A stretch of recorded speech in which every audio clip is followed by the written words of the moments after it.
Bharat Ratna doctor Bhimrao Ambedkar को कोटि कोटि नमन। ये कार्यक्रम डॉक्टर भीमराव अंबेडकर के जीवन पर आधारित है, जहां भारत की जनता के प्रति उनके योगदानों को पूरी सजगता से चित्रित और रेखांकित करने का प्रयास है। कार्यक्रम में दिखाई गई घटनाएं लब्ध प्रतिष्ठ पुस्तकों से ली गई हैं। इस कार्यक्रम के जरिए चैनल की ओर से एक विश्वसनीय, सजग और सकारात्मक प्रयास है कि डॉक्टर बाबा साहेब भीमराव अंबेडकर के जीवन की संघर्ष यात्रा एवं गौरव गाथा पूरे आदर के साथ घर घर पहुंचे और उनके योगदानों से सभी संपूर्णता में परिचित और आह्लादित हों।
क्या हुआ? बताती हूँ, सब बताती हूँ। पहले घर में जो बुढ़िया सोई है ना, उसे बाहर तो बुलाओ।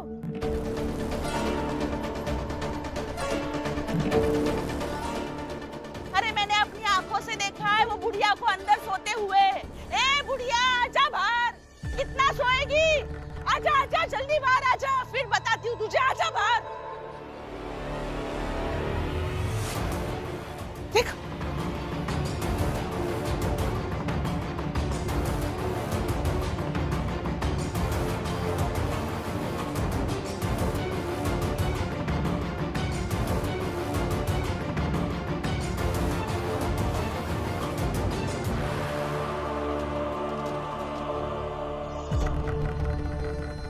क्या हुआ जीजा भाई? क्या बात है? पहले यहाँ आजा, तुझे सब बताती हूँ। आजा आजा, इधर। यहाँ सोने के लिए जगह दी है ना, तो अंदर क्यों सो रही थी? बोल।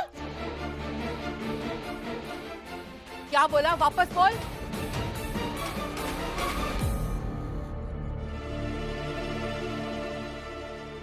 ऑफिस अब तक बंद क्यों है?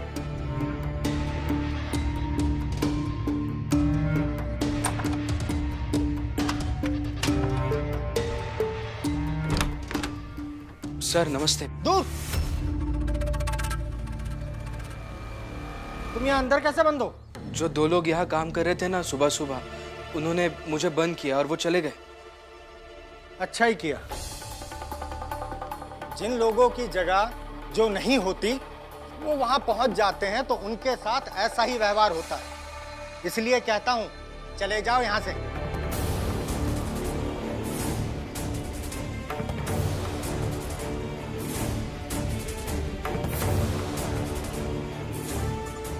कहाँ चले जाओ यहाँ से? कायदे से तो हर उस जगह से दूर चले जाओ जहां हम जैसे ऊंची जात वाले रहते हैं, लेकिन फिलहाल इस ऑफिस से दूर चले जाओ तो काफी है। नौकरी छोड़कर चले जाओ तो काफी है। क्या सोच रहे हो? सर आप इतना तो जानते ही होंगे कि कोयले के खान से ही हीरा निकलता है, और मैं अपनी जात के लिए एक हीरा बनना चाहता हूं ताकि मेरी चमक से कई सारे लोगों को उनका रास्ता दिख सके। इसलिए मैं ये काम छोड़कर तो जाने वाला नहीं हूं। मैं नहीं जानता सर कि आपने जीवन में लक्ष्य क्या चुना है, मगर मैं ऐसे भाग भाग कर जीवन नहीं जी सकता। मैं सिर्फ संघर्ष करना चाहता हूं, और संघर्ष करने के लिए एक जगह पर रुकना पड़ता है। फिर करते हैं संघर्ष और देखते हैं तुम कब तक यहां काम कर पाते हो। जिसकी जो जगह नहीं होती है वो वहां पहुंच जाता है ना, उसके साथ ऐसा ही व्यवहार करते हैं। इसलिए कहती हूँ, मेरे घर से चली जा। अब भी क्या, अब भी चली जा।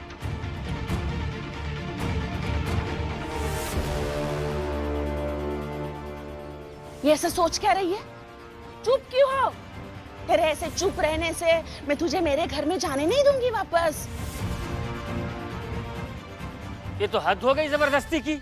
हाँ, अरे मीराबाई का तो कोई नैतिक मूल्य ही नहीं बचता है कि वो इस घर में जाए। बिल्कुल सही कहा। अरे राम जी ने खुद अपनी बहन मीरा को बरामदे में छोड़ दिया था। ये तो बिल्कुल ज्यादती है ना। आई, रहने दीजिए ना बुआ को। नहीं।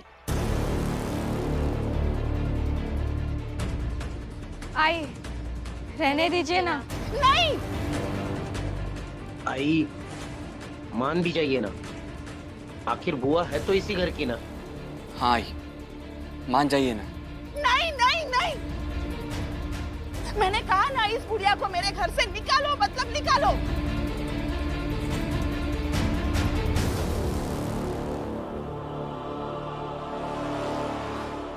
ए शोभा, तुम मीराबाई को आई कहती हो ना, तो लेकर जाओ उसे अपने घर। चली जाऊंगी, जहां से आई थी वहीं चली जाऊंगी, लेकिन मेरी एक शर्त है।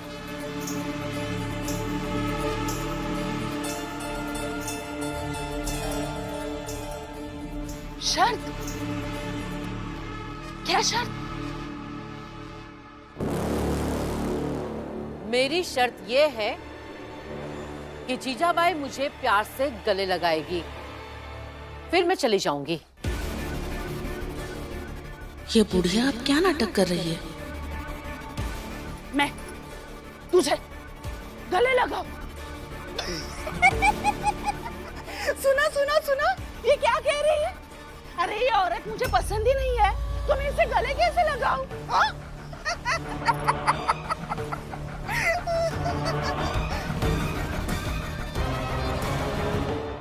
अगर तू गले नहीं लगाएगी तो मैं नहीं जाऊंगी।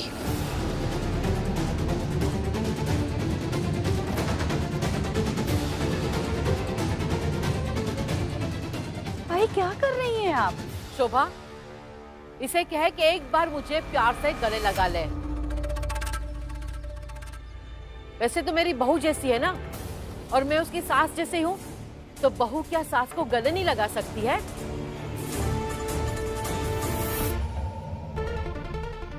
अरे अगर इनकी यही जिद है ना, तो कर दीजिए ना पूरी।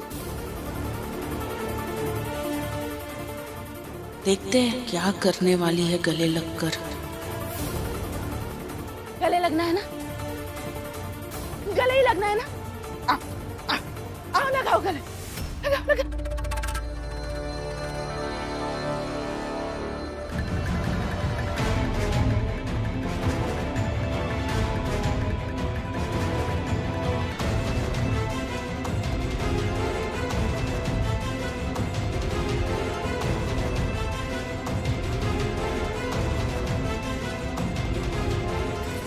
जीजाबाई, मैं जानती हूँ कि तू पागल नहीं है, और मेरे पास इस बात का सबूत भी है।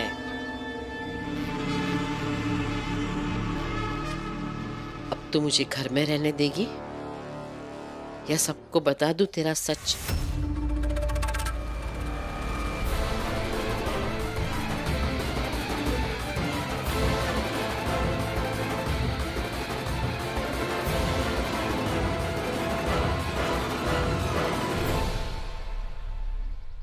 अंदर चलो, मुझे बात करनी है। आइए।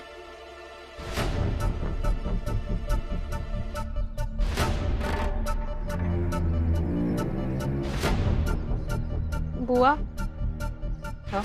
क्या हुआ बुआ? आई ऐसे अचानक अंदर क्यों चली गई? पता नहीं मुझे।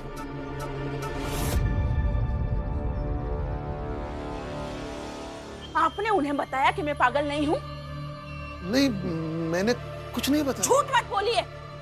कल रात में आप ही बाहर से अंदर आए थे, और आपके सिवा कौन बता सकता है? मुझे नहीं पता, लेकिन मैंने कुछ नहीं बताया। आपने ही बताया। अब देखिए, बाहर जाकर मैं सबको बताऊंगी कि मैं पागल बनने का नाटक करती रही इस घर के हर सदस्य के कहने पर। सबको सजा होगी। जीजाबाई, तुम ऐसा कुछ नहीं करो। मैं ऐसा ही करूंगी। भैया ने मुझे कुछ भी नहीं बताया।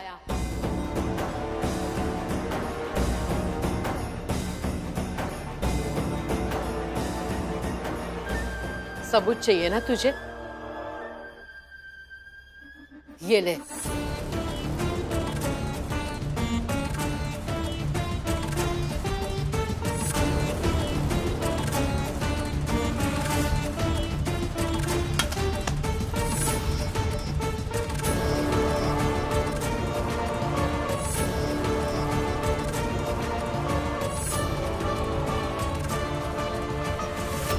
शक तो मुझे पहले ही दिन था कि तू पागल नहीं है, इसलिए मैं तुझ पे ध्यान रखती रही। मैंने देखा कि तू दवाई तो कभी खाती नहीं थी। जो दवाई पहले दिन से लाकर रखी थी, 1 महीने तक वो दवाई वहीं पर वैसे की वैसे ही पड़ी थी। मैं वो दवाई लेकर चली गई और तूने दवाई को ढूंढने की कोशिश भी नहीं की। मेरा शक यकीन में बदल गया कि तू पागल नहीं है, पागल होने का नाटक कर रही है। लेकिन मैं सिर्फ भैया के लिए चुप थी। मैं कभी भी इस सच को अपनी ढाल बनाकर इस घर में आने की कोशिश नहीं करती, लेकिन कल रात भीम और रमा मेरे पास आए थे।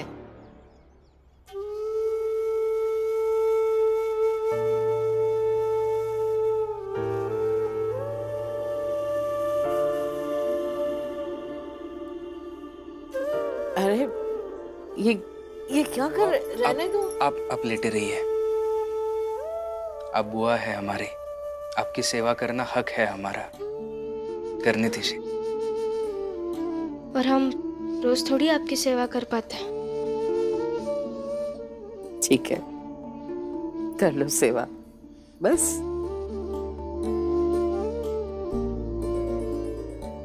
और हाँ बुआ, आप आज अभी हमारे साथ वापस घर चलिए। नहीं भीम बेटा, मैं यहाँ पर ठीक हूँ। नहीं बुआ, हम अंदर रहेंगे, आप ऐसे बाहर रहेंगे। नहीं, ऐसा नहीं होगा। रमा, चाल में ही हो ना, दूर थोड़ी हूँ। हाँ, लेकिन हमें अच्छा नहीं लग रहा है। मैं जानता हूँ कि बाबा ने जो कुछ भी किया उसके पीछे उनकी कोई मजबूरी है। मैं उस मजबूरी के जड़ तक जरूर जाऊंगा बुआ, और पता लगाऊंगा कि उन्होंने ऐसा किया क्यों। बुआ, आप अभी उठिए और घर के अंदर चलिए। आइए। भीम, यहाँ पर ठीक हूँ मैं। आइए बुआ, उठिए। उठिए। और मुझे पता है, अगर भीम एक बार ठान लेना तो सच पता करके रहेगा। और मैं नहीं चाहती थी कि भीम ये सच तक पहुंचे कि उसे रोकने के लिए जीजाबाई ने पागल होने का नाटक किया। और ये सच भैया भी जानते हैं, इसलिए मैंने ये नाटक किया। अब बता, क्या करना है तुझे? अरे ये सब क्या हो रहा है? हाँ, मीराबाई को घर में ना घुसने देने पर भी जीजाबाई और राम जी में विचार विमर्श हुआ था, और अभी भी विचार विमर्श हो रहा है। क्या बात है? और अब की बार तो उन दोनों के साथ भीमराव की बुआ भी अंदर गई है। पता नहीं कौन सा नया नाटक चल रहा है। रमा, जाओ ना, देखो जरा क्या हुआ। नहीं, बुआ बात करने गई है ना, तो उनके बातचीत में हमारा बीच में जाना सही नहीं है। हाँ, जो भी हो वो सब मिलकर फैसला लेते हैं, उसका इंतजार करते हैं। तेरे पास 2 रास्ते हैं। एक, जाकर सबको बता दे कि तू अब तक पागल होने का नाटक कर रही थी और सबका नाम लेके सबको फंसा दे। फिर जो होगा सो होगा। और दूसरा, सबको जाकर बता कि अब दीदी यहां तुम सबके साथ रहेगी। वादा करती हूं मैं कि मैं और भैया इस बारे में किसी से भी बात नहीं करेंगे कि अब तक तू पागल होने का नाटक कर रही थी। सोच ले क्या करना है तुझे।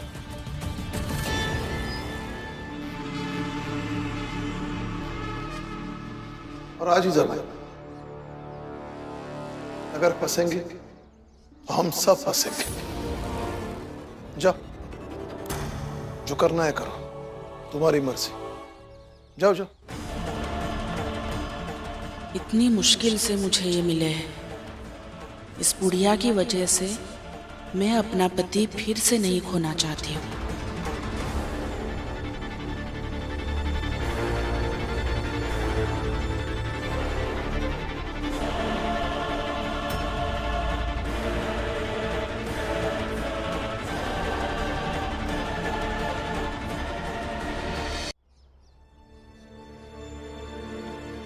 मेरा तुम्हें सब पता था, और तुम मेरे लिए इतने दिनों तक चुप रही। भैया, आपने भी तो मेरे लिए कितना किया है, कितना सहा है। लेकिन ये जीजाबाई बाहर जाकर न जाने क्या क्या बोलेगी। उसे जो बोलना है बोलने दो, जो होगा अच्छा ही होगा। ठीक है मेरा, इतनी लड़ाई ये लड़ी है, एक लड़ाई ये भी लड़ लेंगे।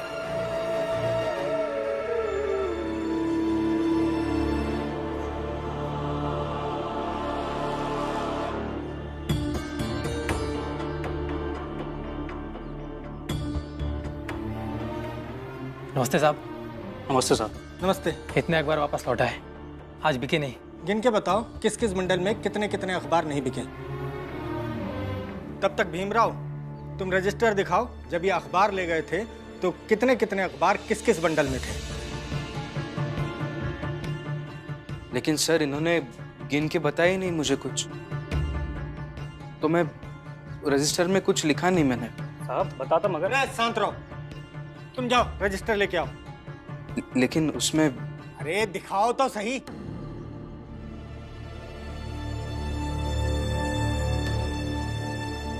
सर आप क्या देखेंगे इसमें? इसमें कुछ लिखा नहीं है। जरा रजिस्टर दिखाओ, इधर रखो, इधर रखो टेबल पर।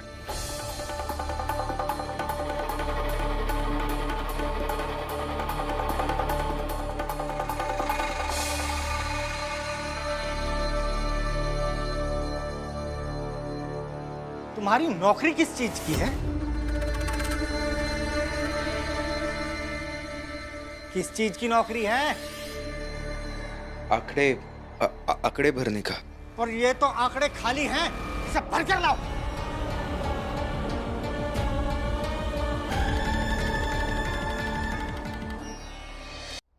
जीजाबाई,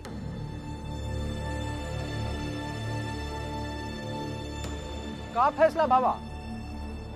अरे देख का रही हो, सामान उठाओ अपनी ननद का और फेंक दो यहाँ से।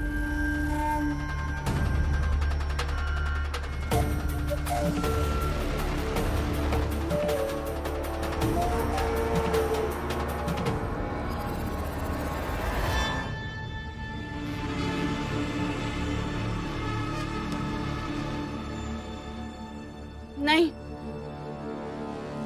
दीदी, आज से घर में ही रहेगी।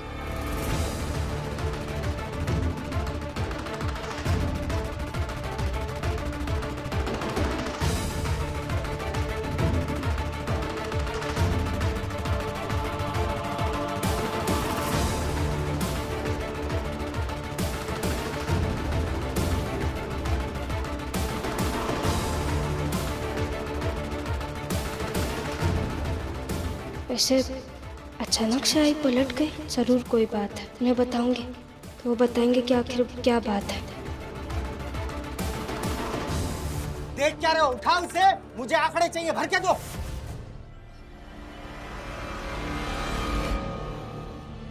लेकिन सर ये लोग मुझे गिनकर कुछ बताएंगे ही नहीं, तो मैं क्या भरूंगा इसमें?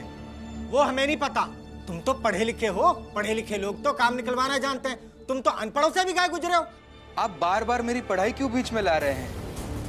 मुझे ऐसा लगने लगा है कि पढ़ाई करके मैंने कोई गलती की है।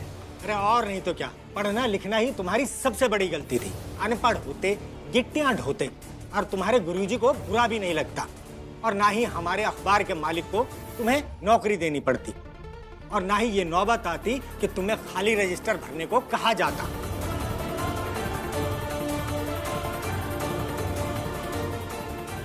अब देख लो कैसे इन लोगों के साथ सामंजस्य बैठाना है। मुझे काम चाहिए, काम नहीं करोगे तो निकाल दूंगा ऑफिस से। हम इस भीमराव को कुछ नहीं बताएंगे साहब, चाहे जो हो जाए। हाँ, कुछ नहीं बताएंगे।